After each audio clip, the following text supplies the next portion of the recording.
semua, kali ini kita akan membahas tentang bahan ajar LKS di kelas 4 SD.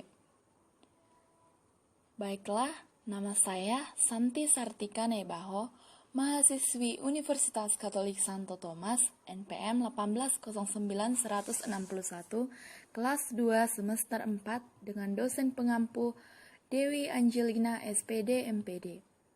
Program Studi Pendidikan Guru Sekolah Dasar. Baiklah, materi yang saya ambil yaitu materi di kelas 4, semester 1, tema 2, selalu berhemat energi, dan subtema 1, macam-macam sumber energi. Yang pertama, kompetensi inti atau KI. KI pertama, menerima, menjalankan, dan menghargai ajaran agama yang dianutnya. KI 2, memiliki perilaku jujur, disiplin, tanggung jawab, santun, peduli, dan percaya diri dalam berinteraksi dengan keluarga, teman, guru, dan tetangganya. KI 3, memahami pengetahuan faktual dengan cara mengamati atau mendengar, melihat, membaca, dan menanya, berdasarkan rasa ingin tahu tentang dirinya, makhluk hidup, makhluk ciptaan Tuhan dan kegiatannya, dan benda-benda yang dijumpainya di rumah, sekolah, dan tempat bermain.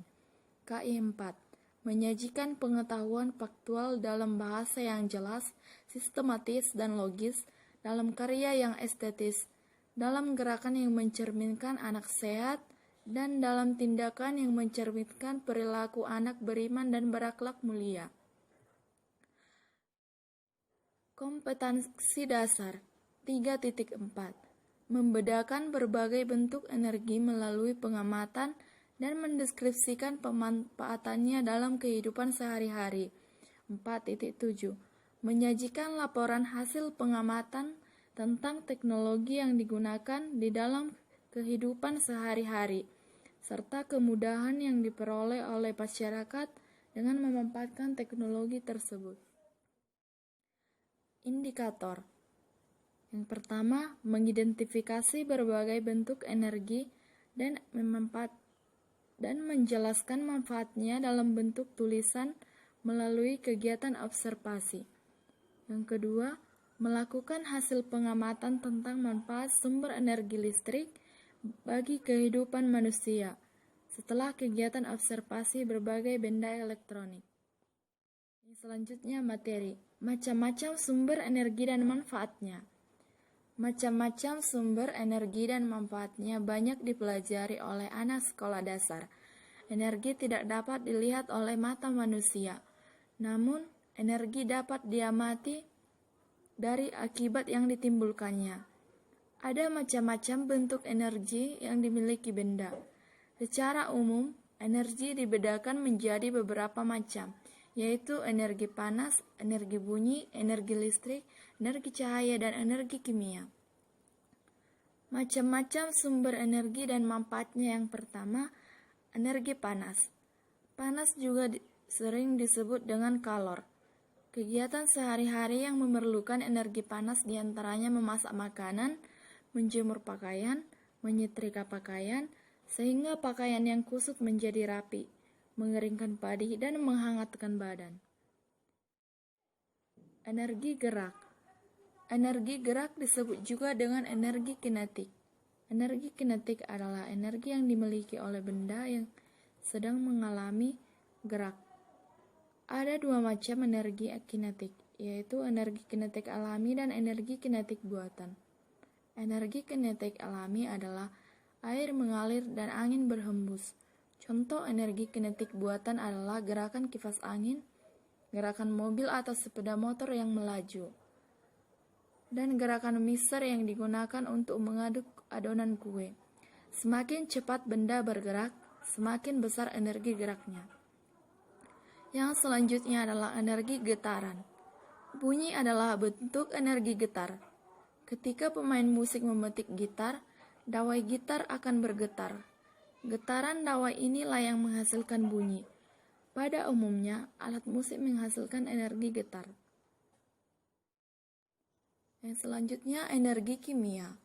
Energi yang dihasilkan dari proses reaksi kimia disebut dengan energi kimia. Energi kimia tersimpan dalam bahan-bahan kimia. Berbagai bahan yang mengandung energi kimia, misalnya aki, batu baterai, dan bahan makanan yang kita makan. Yang selanjutnya energi listrik. Energi listrik merupakan energi yang paling banyak digunakan saat ini sebab penggunaannya mudah dan praktis. Selain itu, energi listrik juga tidak menimbulkan polusi. Dalam kehidupan sehari-hari, energi listrik digunakan untuk berbagai keperluan, misalnya menyalakan alat-alat elektronik seperti televisi, komputer, kulkas, dan lain-lainnya. Energi cahaya. Kegiatan kita pasti akan terganggu jika tidak ada cahaya. Agar dapat membaca dan menulis, kamu perlu energi cahaya. Saat malam hari, kita memanfaatkan energi cahaya dari lampu untuk menerangi ruangan. Sedangkan pada siang hari, keadaan terang karena energi cahaya dari matahari. Energi cahaya juga dimanfaatkan untuk mengobati penyakit kanker. Macam-macam sumber energi dan manfaatnya untuk kehidupan. Sumber energi adalah benda-benda yang menghasilkan energi. Sumber energi mampu memberikan energi pada benda lain.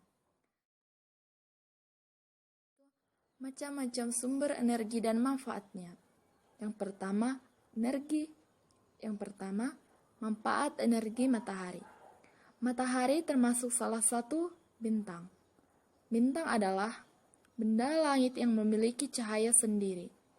Jika dibandingkan dengan bintang yang lain, matahari tampak lebih besar. Mengapa?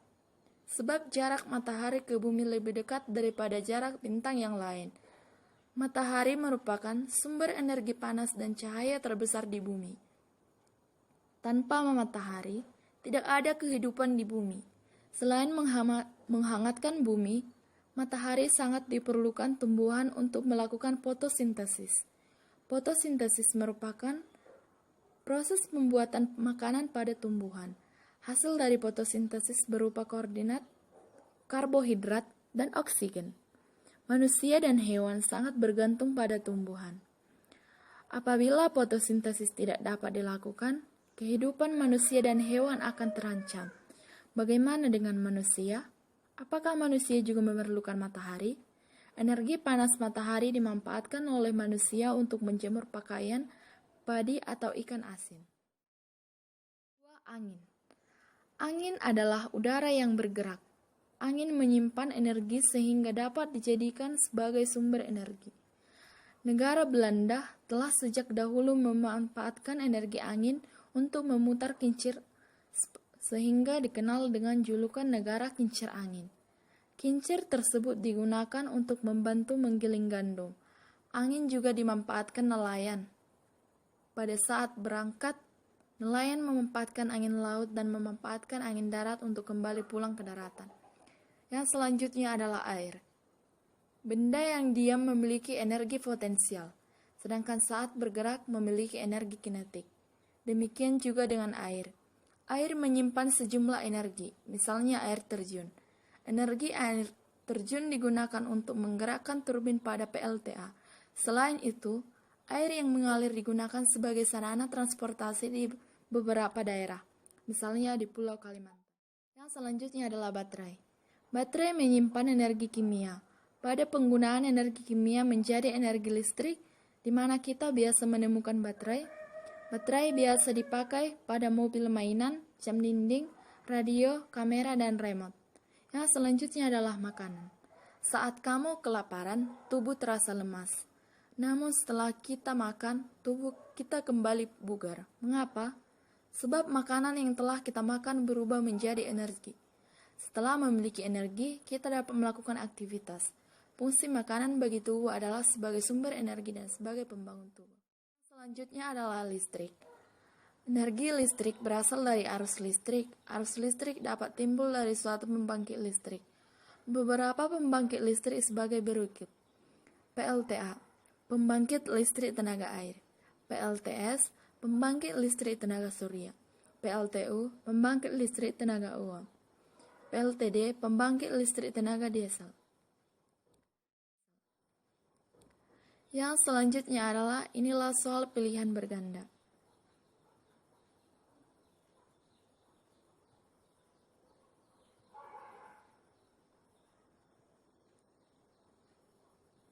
Dan selanjutnya ini ada soal isian sebanyak 5 soal beserta kunci jawabannya. Sekianlah pembuatan LKS pada hari ini, semoga dapat bermanfaat bagi kita semua.